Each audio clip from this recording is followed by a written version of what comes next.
I'm Brooks. I'm Joe. And this is Cantina Reviews. Today we're talking about Marvel Comics Han Solo.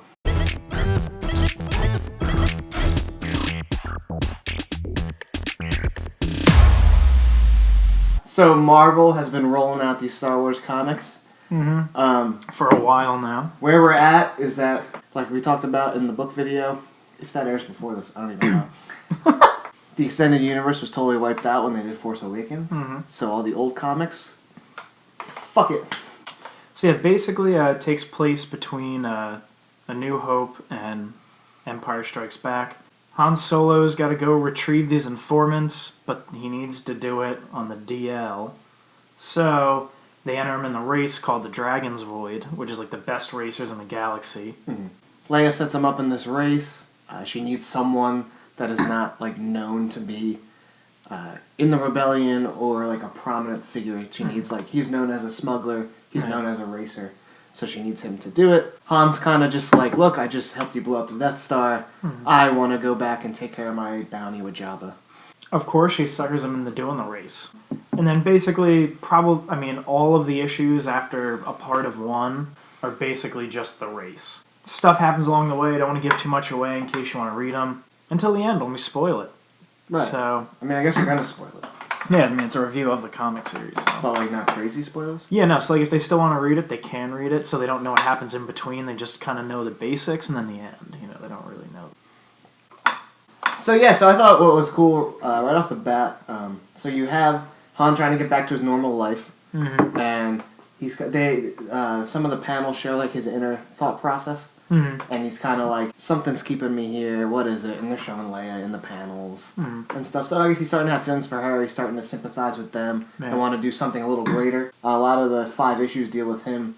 It's somewhere between wanting his old life and wanting to do the mission. And also wanting to complete the race and be awesome. Right. And wanting to complete the mission. Yeah, being known as one of the champions of this event.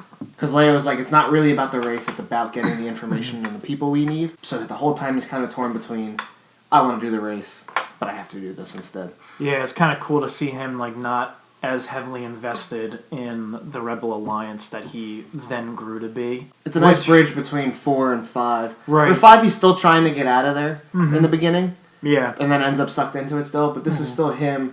It shows him growing more. So yeah, it was cool to see him this was a good issue to kind of show him growing. Yeah, right at the ending, instead of winning the race when he could have won the race, they're getting chased by a ton of TIE fighters. One of the older racers that's known to be a good racer, she helped him throughout the race, kind of find himself, look within, kind of tell him it's about the race and everything, but it's more than just the race. It's about growing yourself as opposed to just do it to do it. Right. It was more about there's a higher reason. Because she was like, why are you doing this race? And he can't give away his whole plan. Why he's doing it. So he's like, oh, I'm just doing it to do it. Yeah. And she's kind of like, no, you are someone that wants to have a higher purpose in your life. Right. So she thinks she's just talking about the race, but she's really tapping into all these thoughts he's having about the Rebel Alliance. And right. Yeah. What he can do for the rest of with the rest of his life, how he can help. Take out the Imperials. So yeah, that was a cool aspect of it. A crazy amount of character development for a 5-issue comic. Yeah, exactly. And apart from that, the character development stuff, the action's really cool. Yeah. They start this race and he thinks it's just a hard race, and it's Mad Max Fury Road out there. Yeah. They come out and everyone's getting destroyed. Yeah, exactly. And they're all getting taken out by landmines. Now it's the first event of I think 4 or 5 events or something like that. Yeah, so he runs into some issues along the way as far as picking up the informants and then doing the race. And towards the end, there's a point where he has to wait for an informant to get on the ship. But at the same time, they're you got to start the race. You have 5 minutes or to take off. There's a clock ticking down, but they're waiting on one of the informants to get on the ship. That informant's getting chased by stormtroopers. Another whole aspect of this is there's a mole in the Rebel Alliance, and that's another reason this mission kind of has to be on the down low, because they don't know who the mole is and if they're going to give him away. Right, yeah, and one of the moles is one of the people that he has to pick up. Right. So it's not somebody within the Rebel Alliance. It's somebody that he is picking up is the one killing these people.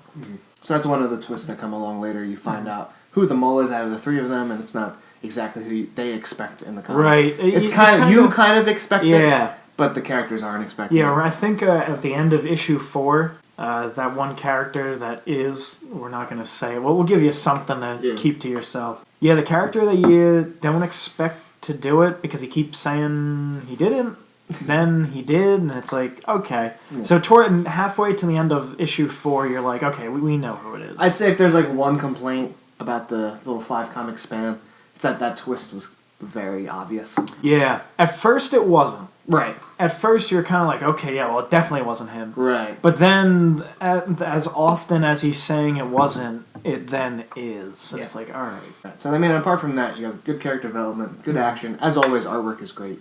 Yeah. Really great. Yep. A lot of, like, the big scenes and all, like, the race going on, all this different stuff going on. All the ships look drawn very meticulously, which is really cool. Yeah, Mark Brooks did a good job. Brooks. Yeah. Yeah. Yeah!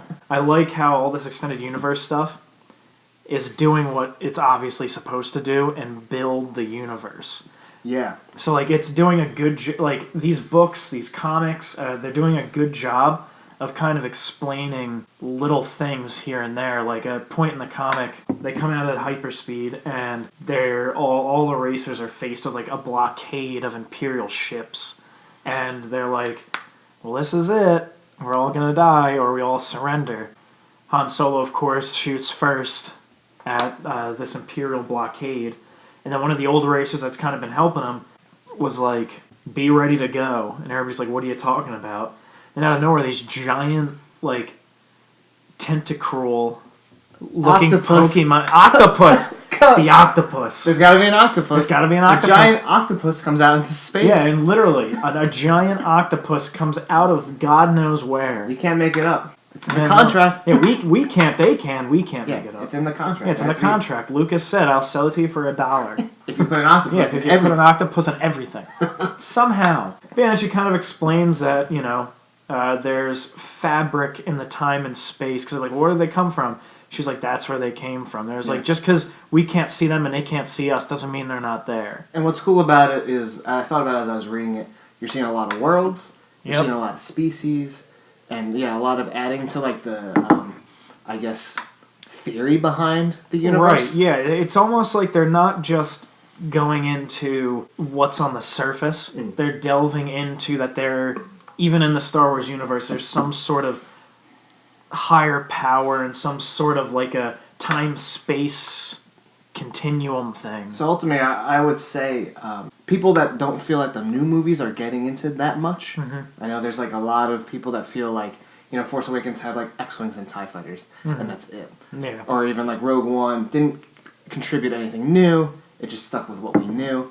I'd say for people that feel that way about the movies, the extended universe is doing a good job so far, comic-wise. Right, yeah. Yeah, the comics are definitely, if you're looking to get a little expansive on the extended universe, if you're not really into, like, big novels, I would definitely pick up a few of the comics and look into that. And it really helps explain some gaps in between the movies. Yeah. And it delves into some pretty cool stories.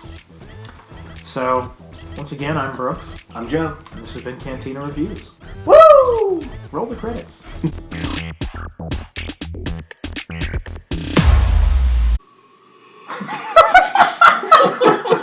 I like to get drunk off of the beer fumes. I'm Brooks. And I'll go fuck myself. Do. Alright. Alright.